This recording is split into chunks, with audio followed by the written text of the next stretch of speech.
왕따 당해 보신 적 있으세요? 집단 따돌림. 특히 학생 때 이런 따돌림 당하면 정말 깊은 상처를 안고 살아가게 되죠. 이번 다니엘 기도회에서 왕따 당했던 경험을 간증한 분이 찬양사역자 전운주 전도사입니다. 우리 교회에 와서 간증한 적도 있습니다. 몇 년 전에. 이분은 태어날 때부터 왼쪽 눈을 전혀 뜨질 못했어요. 감겨 있었어요. 그러니까 계속 근육이 없어서, 이 안검하수라고 하는 병인데, 근육이 없어서 내려앉아 있으니까 전혀 뜰 수가 없으니까 결국 눈이 퇴화되어질 수밖에 없어요. 그래서 여기 1살, 2살, 3살, 4살 이럴 때 3개월에 한 번씩 가서 실로 눈을 이렇게 떠주게 하는 수술을 받아야 했습니다. 그리고 5살 때 허벅지 근육을 떼서 이 근육 없는 왼쪽 눈에 이식하는 수술을 합니다. 이식이 다 끝나고 5살짜리죠. 눈을 딱 떴는데 이게 눈 근육이 섬세한 것에 비해서 여기 허벅지 근육은 거칠고 세고 단단해서요. 그래서 눈을 동시에 딱 뜨면 그러면 이쪽 눈이 확 커지는 거예요. 이렇게. 왼쪽 눈이. 학교 이제 초등학교 입학하면 놀림받지 않게 하려고 수술을 했는데 오히려 수술한 것 때문에 또 놀림을 받는 거예요. 이름이 은주인데 은주라고 하는 이름을 부르는 친구들은 거의 없고 그냥 짱누나 눈빈 이게 부르는 놀림거리였습니다. 학교를 가면 교문 앞에서 하이에나처럼 놀리기 위해서 기다리는 애들이 있어요. 짝눈이 별명을 달고 정말 하루도 빠짐없이 놀림당하고 얻어맞으면서 학교를 다녀야 했습니다. 어린 나이에. 이 은주는 외할머님이 그렇게 믿음이 좋아요. 그래서 은주를 업고 다니면서 늘 예배당을 갔는데 이 외할머님이 모든 예배 100% 출석하시는 분이에요. 그러니까 이 은주도 어렸을 때부터 할머니 등에 업혀가지고서 새벽 예배, 또 수요 예배, 금요 심야, 속회 예배, 대예배 할 것도 없이 모든 예배란 예배는 다 참석을 했습니다. 5살 때 수술을 받고 눈이 짝재기가 될 때 그때 잠잘 때마다 하나님께 기도를 합니다. 이불을 딱 뒤집어 쓰고 손바닥을 왼손 눈에 얹은 채 하나님 도와주세요.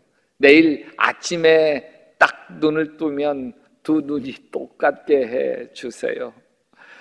그러다 조금 학년이 올라가고 생각이 켜지면서 기도를 하나 더 보탰습니다. 하나님 아버지, 내일 아침에 일어나면 두 눈 똑같이 해주세요. 그게 안 되면 학교 정문 앞에서 나를 놀리려고 기다리는 아이들이 없어지게 해주세요. 오늘 말씀에서 다니엘이 이렇게 왕따 같은 거 당해요. 바벨로니아 귀족들의 텃세가 엄청납니다.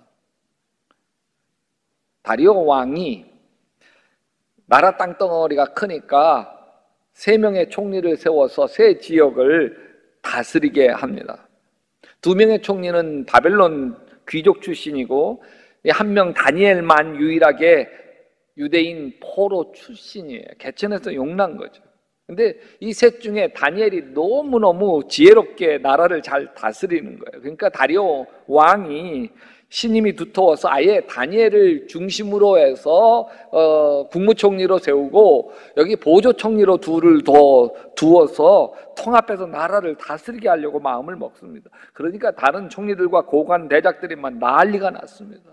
포로 출신 다니엘이 자기보다 높은 최고 총리가 된다니까 보고 있을 수만은 없는 거예요. 그래서 다니엘을 파멸시키려고 작당을 합니다. 다니엘의 부정부패를 찾아내려고 샅샅이 뒷조사를 다 합니다. 근데 다니엘을 아무리 털어도 먼지 하나 나오지 않습니다. 이에 총리들과 고관들이 국사에 대하여 다니엘을 고발할 근거를 찾고자 하였으나 아무 근거, 아무 허물도 찾지 못하였으니 이는 그가 충성되어 아무 그릇됨도 없고 아멘 아무 허물도 없음이었더라. 다니엘을 넘어뜨리려고 하나님 믿는 것 트집 잡는 수밖에 없는 거예요. 왜? 다니엘 조사해 보니까 하루에 3번씩 꼬박 하나님께 기도합니다. 총리와 고관들이 음모를 꾸밉니다. 다리오 왕이시여, 지금부터 30일 동안 누구든지 왕 외에 다른 어떤 신들에게 기도하는 사람은 다 사자굴에 넣기로 한 법을 만들어 왔으니 도장 찍으시고 온 나라에 공포하소서. 이 법은 오직 다니엘을 사자밥으로 만들기 위한 악독한 법이죠. 이 법이 공포되자 다니엘 심정이 얼마나 복잡했겠어요. 아, 이제 다 끝났구나. 참 무섭다. 나의 숨통을 조이려는 사람들은 가득한데 나를 도울 사람이 없구나. 모태신앙으로 자란 착한 학생이 있었습니다. 대학생 시절 예수님을 인격적으로 만나 이렇게 고백해요. 주여, 이제 제 삶은 다 주님의 것입니다. 주님을 내 마음에 영접했으니 이제 제 삶을 인도하시고 주장하여 주시옵소서. 그리고 자기 인생을 하나님께 드리기로 작정했습니다.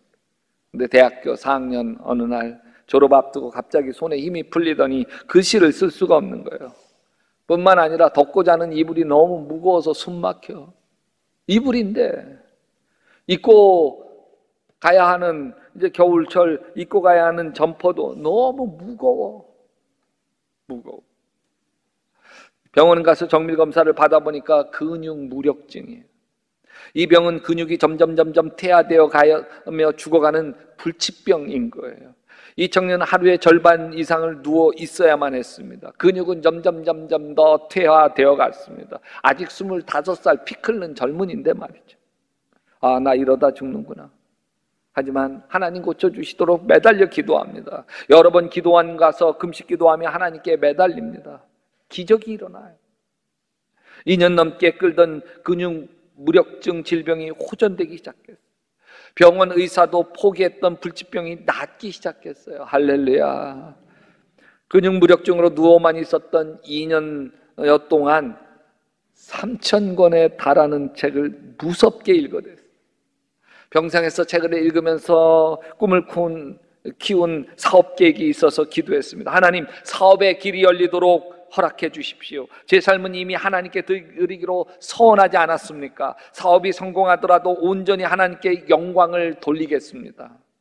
500만 원으로 이대 앞에 2평짜리 자그마한 옷가게를 열었습니다. 병상에 누워있을 때 전 세계 의상 디자인 잡지를 섭렵했던 것이 큰 도움이 됐고, 남대문 시장과 평화시장을 누리면서 현대 트렌드에 맞는 옷만 골라 팔기 시작했습니다. 옷이 없어서 못 팔 정이에요. 2평에서 시작했는데 6년 뒤에 매출액이 66억 원이 되었고, 그 뒤 3년 뒤에는 1,100억 원, 그 다음에는 시작한 지 9년 만에 2,100억 원을 달성해요. 이 청년이 지금은 이랜드그룹의 회장이 되었는데, 박성수 장로. 참들 이 박성수 장로에게 우선순위가 하나님이에요. 남을 윤택하게 하는 자는 자기도 윤택하여 지리라는 성경 말씀처럼 회사의 이익보다 오히려 대리점 이익에 더 많은 신경을 써서 대리점 장사가 안 되면 오히려 손해를 메꿔주는 것도 했어요. 그러나 모든 대리점에게 절대로 양보하지 않는 게 있는데, 안식일을 기억하여 거룩하게 지키라. 대리점 계약 때 주일은 영업하지 않는다고 하는 조건을 달았어요. 쉽지 않은 계약이죠. 또 사업을 하면서 우리 사회에 뿌리 깊은 비리와 맞닥뜨리게 되지 않아요. 타협하지 않아요. 하나님이 기뻐하시는 불의한 돈을 쓰지 않습니다. 뇌물 절대 하지 않는 거예요. 그러니까 막 융통성 없이 꽉 막혔다고 하는 비난을 수도 없이 들어야 했습니다. 이랜드그룹은 통일교가 하는 거라고 하는 가짜 뉴스를 경쟁업체에서 퍼뜨려서 시달려야 했고요. 또 그때 당시에 군부 독재 정권이었는데 갑자기 커진 회사가 정치자금 상납을 하지 않는 거예요. 뇌물을 주지 않는 거예요. 바치지 않는 거예요. 이게 당시 권력자 눈밖에 났어요. 본때를 보여주려고 세무 사찰을 했어요. 근데 흠잡을 데가 없어요. 그래서 세무서장이 이런 유명한 말을 했답니다. 털어서 먼지 안 나오는 사람은 없는데 털어서 먼지 안 나오는 기업은 있구나. 믿음의 길 걸어가지 않았더라면 겪지 않아도 되는 고난이었어요. 사자굴 같은 세상 한가운데 하나님만 의지해요. 근데 이게 지나고 나니까 오히려 놀라운 하나님의 축복이 있어서 지금 이랜드 그룹의 연 매출액은 10조 원입니다. 놀라지도 않아요. 사자굴 같은 바벨론에서 다니엘이 어떻게 한 줄 아세요? 다니엘이 이 조서의 왕의 도장이 찍힌 것을 알고도 자기 집에서 돌아가서는 윗방에 올라가 예루살렘으로 향한 창문을 활짝 열고 전에 하던 대로 하루에 3번씩 무릎을 꿇고 기도하며 그의 하나님께 감사하였더라. 다니엘이 무슨 생각으로 이랬을까요? 도처에 다니엘을 파멸시키려고 하는 첩자들이 막 수두룩한데 대놓고 기도합니다. 이런 상황에서 드리는 기도 얼마나 비장했을까요? 하나님, 저 하나님 섬기다 죽겠습니다. 그냥 사자굴에 사자밥이 되겠습니다. 나는 이렇게 기도하는 다니엘 눈에 눈물이 앞을 가렸을 거예요.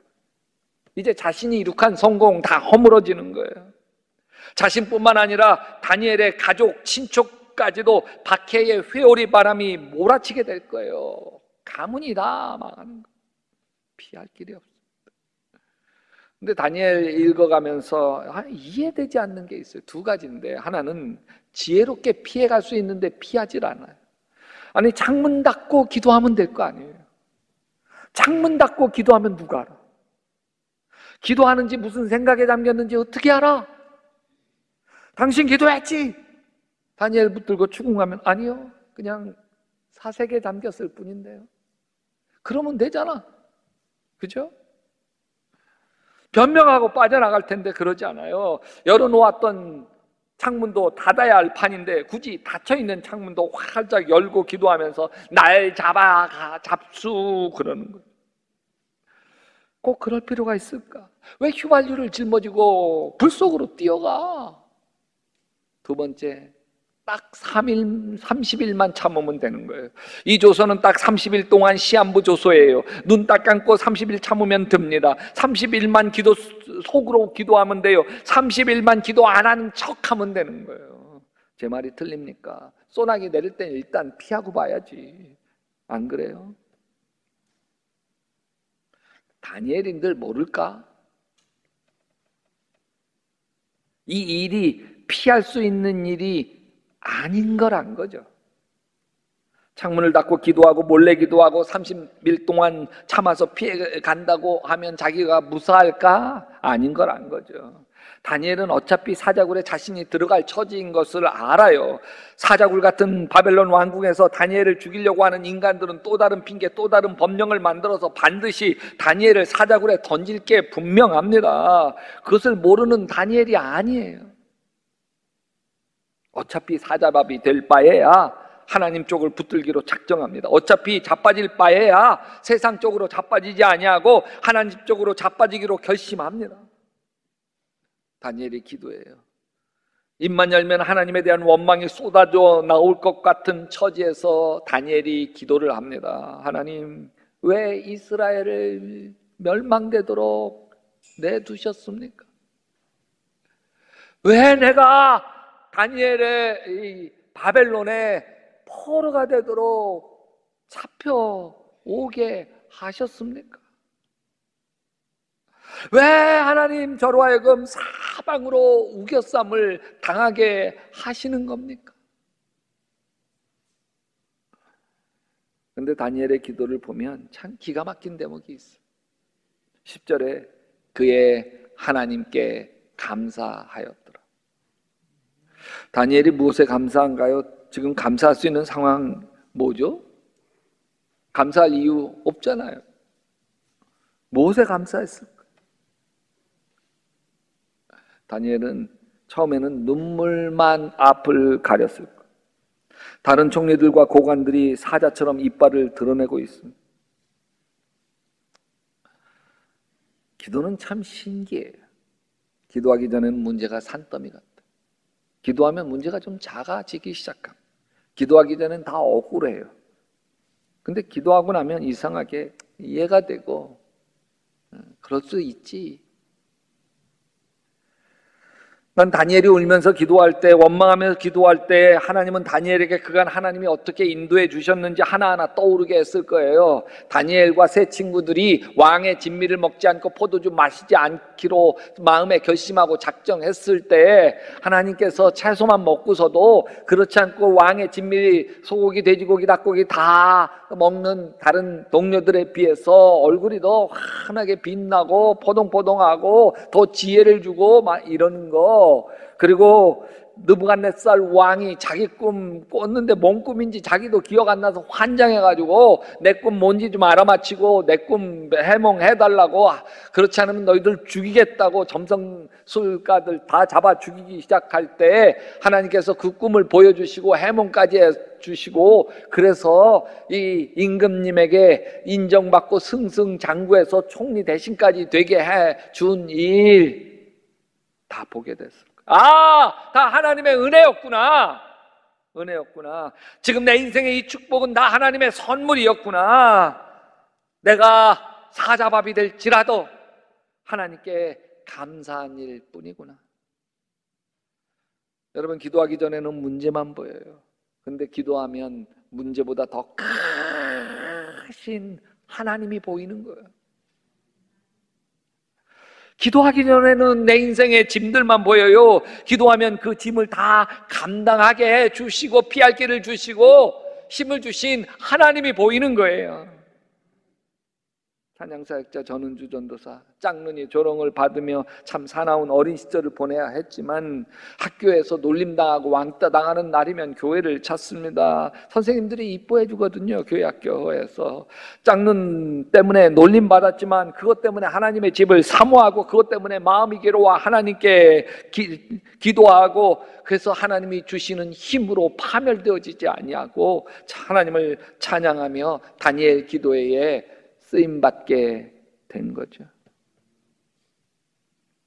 안타깝게도 다니엘이 하루에 3번 하나님께 기도한 것 때문에 끌려갑니다. 끌려온 다니엘을 보면서 다리오 왕이 너무 속상합니다. 그렇게 총애하던 다니엘이 잡혀올 줄 몰랐어. 뒤늦게 다른 고관들이 꾸민 음모라고 하는 걸 눈치챘지만 때가 늦었어요. 왕이 눈물을 머금고 다니엘을 사자굴에 던지라고 명령을 합니다. 사자굴에 던져지는 다니엘에게 왕이 후회 가득한 음성으로 말합니다. 다니엘아, 내가 섬기는 하나님이 너를 제발 지켜주기를 바란다. 그리고는 다니엘이 왕궁으로 가가지고 먹지도 않고 마시지도 않고 그날 밤을 뜬 눈으로 지새요. 이튿날 동이 틀 때에 왕은 곧바로 사자굴로 달려가고 슬픈 목소리로 외치면서 다니엘에게, 다니엘아, 하나님이 너 구해주셨니? 사자굴 안에서 목소리가 들립니다. 임금님, 만수무강을 빕니다. 하나님의 천사를 보내주셔서 사자들의 입을 막으셨으므로 사자들이 나를 해치지 못하였습니다.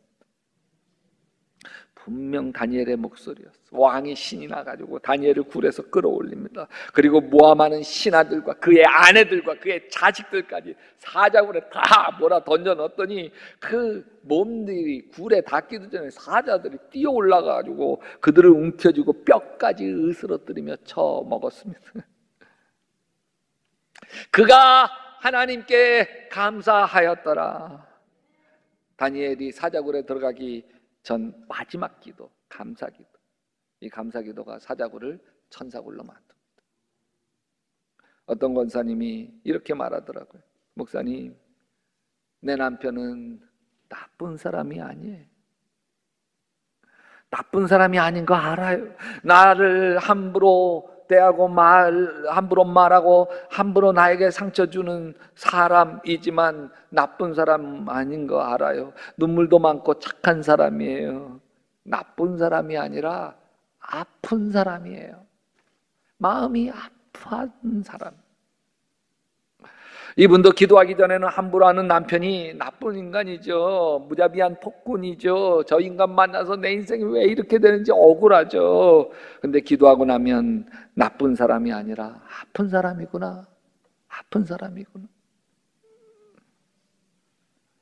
여러분, 기도하기 전에는 속 썩이는 배우자만 보이죠. 그런데 기도하면 사실 나에게 얼마나 고맙고 감사한 사람인지 보여요. 그래서 이렇게 말하게 되죠. 고마워. 나랑 살아줘서 고마워. 당신 만난 것이 내 인생의 가장 큰 행운이야. 여러분, 이건 믿음이죠. 아직 현실이 아닐 수 있어요. 그러면 늦게 들어온 남편이 집에 일찍 들어올 거예요. 회사 일도 잘 되는 기적이 일어나게 될 줄로 믿음. 기도하면 보이지 않던 것들이 보이기 시작해요. 제가 7년 전에 안식년을 맞이해서 미국의 예수전도단 부부 세미나에 참석했을 때 아주 특별한 경험을 했어요. 기도를 깊게 하는 서양 분들이 저희 부부에게 예언 기도를 해 주었습니다.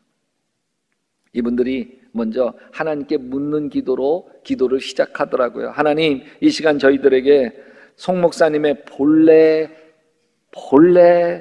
아름다운 모습을 알려주십시오.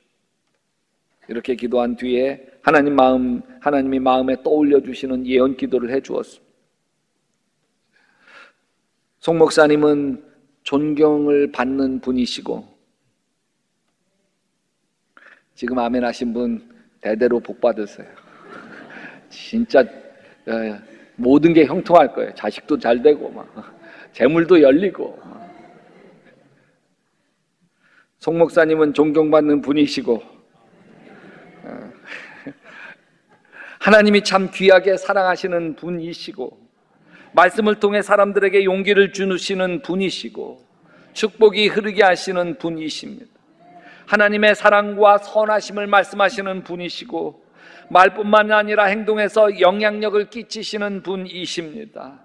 말씀에 힘이 있어 사단이 도망가는 분이십니다. 말씀의 권위가 있는 이유는 송 목사님 마음 깊은 사랑으로부터 나오는 말씀이기 때문입니다. 제 아내에게도 예언 기도를 했어요. 제 아내 처음 만난 거거든요.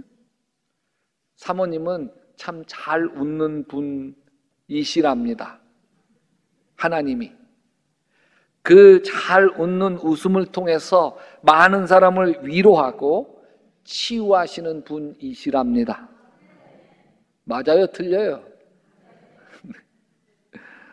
이분들도 기도하기 전에 저와 제 아내는 그냥 훈련 받느라고 이렇게 옷 대강 입고 추리닝 같은 거 입고 훈련 받을 때였는데 그냥 동양인 목사 부부였을 거예요. 기도하면서 하나님이 어떻게 빚은 사람이고 어떻게 쓰시는지 보게 되었을 것이겠죠. 기도하기 전에 우리 자신을 우리가 보면 별 볼 일 없죠. 초라해요. 내가 나를 잘 알잖아요. 실망스러워요. 기도해 보세요.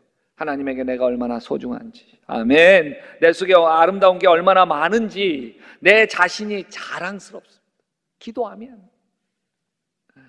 기도하기 전에 내 주위에 있는 모든 사람들이 다 나를 힘들게 하는 사람들 뿐이에요. 자식들도 속만 썩이고 배우자 속 터지게 하고 시부모 시댁 식구들도 속 쓰리게 하잖아요.